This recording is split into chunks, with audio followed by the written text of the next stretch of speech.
साथियों, अगर आपने भी फाइनेंशियल ईयर 25-26 मीन्स 1 अप्रैल 2025 से लेकर 31 मार्च 2026 तक शेयर मार्केट के अंदर किसी भी तरीके के ट्रांजैक्शन किए हों, चाहे आपने कोई शेयर सेल किए हों, म्यूचुअल फंड सेल किए हों, डेट फंड सेल किए हों, आपको short term long term capital gain हुआ होगा या लॉस हुआ होगा।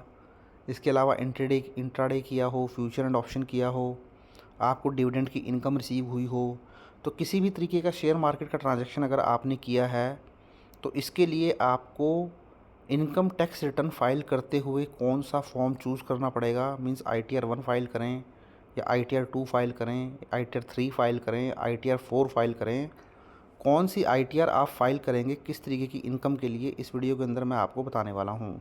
तो चलिए एक एक करके वो सारी ही इनकम को देखते हैं और समझते हैं कि कौन सा फॉर्म आपके ऊपर एप्लीकेबल होगा। तो सबसे पहले मैं बात कर लेता हूँ डिविडेंड इनकम की। तो देखिए, अगर आपने शेयर ख़रीद के रखे हुए हैं तो आपको भी मालूम है कंपनीज़ आपको डिविडेंड पे करती हैं।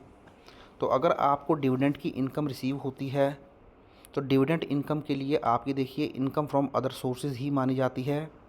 तो आप इसके लिए ITR 1 जो है वो फ़ाइल करेंगे। तो आपकी सैलरी से, पेंशन से इनकम है, डिविडेंड की इनकम है, इंटरेस्ट की इनकम है, इसके अलावा कोई रेंटल इनकम है 2 प्रॉपर्टी वगैरह से, तो किसी भी तरीके की इनकम हो, आप जो है अगर शेयर मार्केट से आपकी डिविडेंड की इनकम है तो आप ITR 1 जो है वो फ़ाइल कर सकते हैं।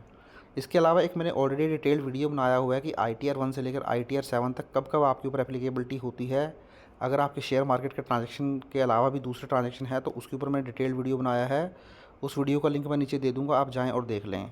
इसके अलावा अगर मैं बात करूँ लॉन्ग टर्म कैपिटल गेन की, तो देखिए अगर आपने इक्विटी शेयर या इक्विटी ओरिएंटेड म्यूचुअल फंड 12 महीने के बाद सेल किए हैं तो आपको लॉन्ग टर्म कैपिटल गेन होता है। वहीं अगर आपने 12 महीने से पहले सेल कर देते हैं तो शॉर्ट टर्म कैपिटल गेन हो जाता है। तो पहले हम लॉन्ग टर्म कैपिटल गेन की बात कर लेते हैं। तो देखिए, अगर आपका जो ये लॉन्ग टर्म कैपिटल गेन है ये 1,25,000 रुपये से ज़्यादा नहीं है, तो देखिए 1,25,000 तक की मैं बात कर रहा हूँ, क्योंकि 1,25,000 तक long term capital gain share को सेल करने से या म्यूचुअल फंड को सेल करने से, जो कि इक्विटी ओरिएंटेड होने चाहिए, आपको एग्जम्पशन मिल जाती है 1,25,000 रुपये की। तो क्या था, पहले आपको इसके लिए ITR 2 या ITR 3 फाइल करनी पड़ती थी, जो कि लेंदी फॉर्म होते हैं। तो जो एक आम टैक्स पेयर होता है, आम आदमी होता है, उसको ये फॉर्म फिलअप करने में दिक्कत आती है। तो इसलिए गवर्नमेंट ने क्या डिसीजन लिया कि अगर 1,25,000 रुपये तक आपका लॉन्ग टर्म कैपिटल गेन है तो आप ITR 1 ही फाइल कर लीजिए। तो आप ITR 1 दिखा दें अगर आपका लॉन्ग टर्म कैपिटल गेन है और आपका 1,25,000 से ज़्यादा नहीं है। वहीं अगर ये लॉन्ग टर्म कैपिटल गेन आपका 1,25,000 क्रॉस कर जाता है तो उस केस में फिर आपको जो है ITR 2 फाइल करनी पड़ेगी। तो ये बात हुई लॉन्ग टर्म कैपिटल गेन की। अगर मैं बात करूँ शॉर्ट टर्म कैपिटल गेन की, देखिए शॉर्ट टर्म कैपिटल गेन होता है आपको अगर आपने वो इक्विटी ओरिएंटेड म्यूचुअल फंड या इक्विटी शेयर जिस पे आप STT पे करते हैं वो 12 महीने से पहले ही सेल कर दिया, 12 महीने के अंदर, 1 साल के अंदर ही सेल कर दिया, तो भी आपको ITR 2 ही फाइल करना पड़ेगा। तो देखिए शॉर्ट टर्म कैपिटल गेन के लिए ऐसी कोई लिमिट नहीं है, 1 लाख, 1,25,000 जो मैंने आपको लॉन्ग टर्म कैपिटल गेन के केस में बताई। तो शॉर्ट टर्म कैपिटल गेन अगर आपको सपोज़ करो 100 रुपये का भी हो जाता है या 1 रुपये का भी हो जाता है और आपको ITR फाइल करनी है तो आपको ITR 2 ही फाइल करनी पड़ेगी, क्योंकि ITR 1 में कोई भी आपको ऑप्शन नहीं दिया जाएगा शॉर्ट टर्म कैपिटल गेन को दिखाने का। तो लॉन्ग टर्म कैपिटल गेन तो आप दिखा सकते हैं ITR 1 में, अगर वो 1,25,000 से ज़्यादा नहीं है। तो शॉर्ट टर्म कैपिटल गेन है तो आपको ITR 2 ही फाइल करनी पड़ेगी। तो अब सपोज़ करें आपको लॉन्ग टर्म कैपिटल गेन हो गया 1,00,000 रुपये का और 5,000 का आपको शॉर्ट टर्म कैपिटल गेन है, तब भी आपको ITR 2 ही फाइल करनी पड़ेगी, क्योंकि लॉन्ग टर्म कैपिटल गेन के साथ आपका short term capital gain add हो चुका है। वहीं अगर मैं बात करूँ इंट्राडे ट्रेडिंग की, तो देखिए इंट्राडे ट्रेडिंग जो होती है वो आपकी स्पेकुलेटिव बिजनेस इनकम मानी जाती है।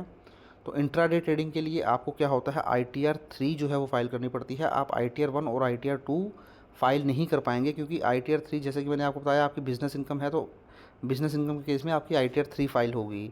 वहीं अगर मैं बात करूँ फ्यूचर एंड ऑप्शन की, तो देखिए फ्यूचर एंड ऑप्शन आपका नॉन स्पेकुलेटिव बिजनेस इनकम है।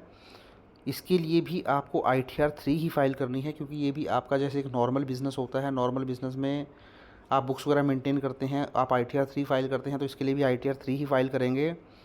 लेकिन अगर आपको लगता है कि आपको इसको प्रिजम्पटिव टैक्सेशन में दिखाना चाहिए सेक्शन 44 AD के तहत, बट मैं फ्यूचर एंड ऑप्शन के केस में आपको सजेशन नहीं देता हूँ 44 AD के लिए, आप ITR 3 ही फाइल करें नॉर्मली।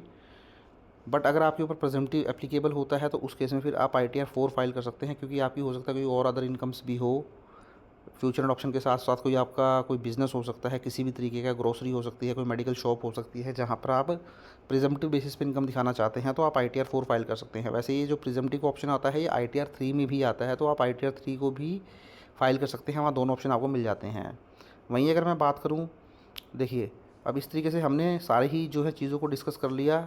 तो आप भी जब ITR फाइल करने जाएंगे, जो भी मुझे लगता है कि सारे ही फॉर्म जो अवेलेबल हो जाएंगे 31 मई के बाद, जो है फॉर्म अवेलेबल होना शुरू हो जाएंगे, क्योंकि 31 मई TDS की फ़ाइल करने की लास्ट डेट होती है। उसके बाद सारे ही फॉर्म अवेलेबल हो जाएंगे और आप अपनी ITR को फाइल कर सकते हैं। तो शेयर मार्केट से रिलेटेड जो भी ट्रांजेक्शन होंगे, ये ITR फॉर्म आप चूज़ करें, और वीडियो का लिंक नीचे मैं डिस्क्रिप्शन में दे दूँगा।